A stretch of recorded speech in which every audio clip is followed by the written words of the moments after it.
Welcome to my channel. আমি মৃদুলা তোমাদের সঙ্গে নতুন রেসিপি নিয়ে আবার চলে এসেছি। পালং পনির। আমি প্রথমেই পালং শাকগুলোকে ভালো করে জলে ধুয়ে সেদ্ধ করে নিয়েছি, সামান্য সেদ্ধ করে নিয়েছি। নিয়ে জলটা ঝরিয়ে নিয়ে এবার আমি মিক্সিতে বেটে নেব।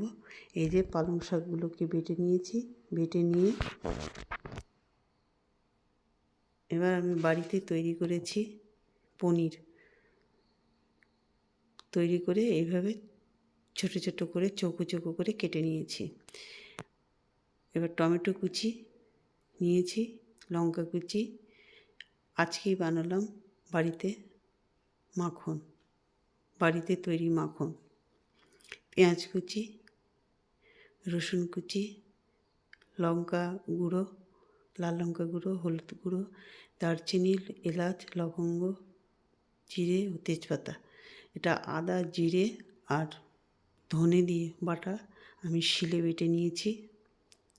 এই এতগুলো উপকরণ দিয়ে আজকে আমি বানাবো পালং পনির। গরম তেলে পনিরগুলোকে আমি ভেজে নেব সামান্য, খুব কড়া করে না, সামান্য ভাজবো। যে ভাজা হয়ে গেছে, এবার আমি এটাকে তুলে নেব, একে একে সব তুলে নেব। কড়া করে ভাজার কোনো দরকার নেই। এবার তেলে আমি গরম মশলা, জিরে, তেজপাতা দিয়ে রসুনটাকে দিয়েছি, দিয়ে ভালো করে নেড়ে একটু সামান্য রঙটা আসলে তারপরে এর মধ্যে আমি দিয়ে দেব কুচিয়ে রাখা পেঁয়াজ কুচিগুলো। পেঁয়াজ কুচি দিয়ে দেবো।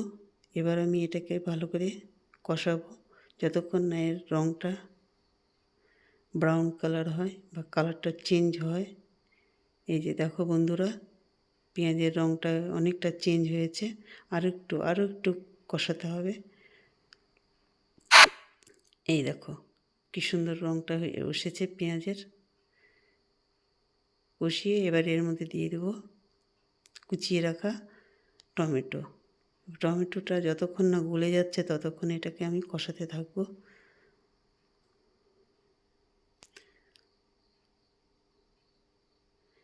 এর মধ্যে লবণ দিয়ে দিয়েছি, তোমাদের দেখানো হয়নি লবণ দেওয়ার সময়টা। লবণ দিয়েছি, দিয়ে এবার আমি টমেটোর, এই দেখো বন্ধুরা টমেটো কষে গেছে। এবারে এর উপরে দিয়ে দিলাম কসুরি মেথি। কসুরি মেথি দেওয়াতে এর ফ্লেভারটা আরও ভালো হয়।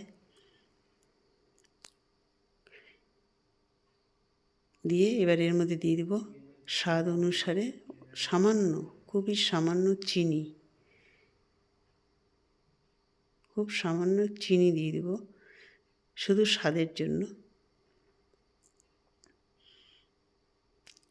চিনি দিয়ে কষিয়ে এবার এর মধ্যে দিয়ে দেবো বেটে রাখা পালং শাক।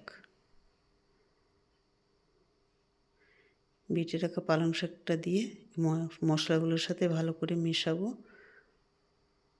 মিশিয়ে সামান্য কষাবো এটাকে, খুব বেশি কষানো যাবে না।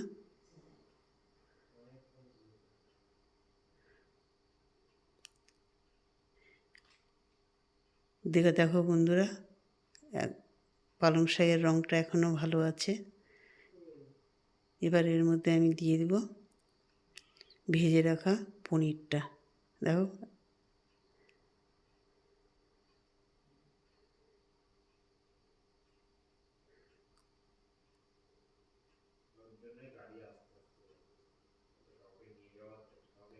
ভেজে রাখা পনিরটা দিয়ে দেব।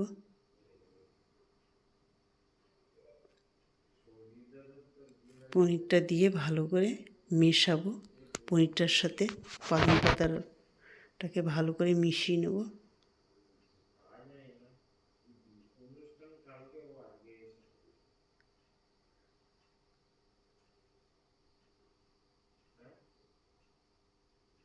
দেখো মেশানো হয়ে গেছে, দেখতেও ভালো লাগছে। পাতার রঙটা কিন্তু এখনও সবুজ। এবার দিয়ে দেব বাড়িতে তৈরি মাখন। মাখনটা দিয়ে দেবো। মাখনটা দিলে এর স্বাদটা আরও বেড়ে যায়। দিয়ে ভালো করে মাখনটাকে এর মধ্যে মেশাবো।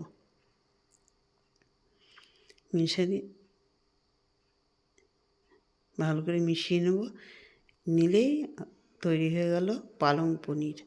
তাহলে বন্ধুরা, আমার এই রেসিপি তোমাদের কেমন লাগলো কমেন্ট করে জানাবে, শেয়ার করো, লাইক করো, সাবস্ক্রাইব করো, আর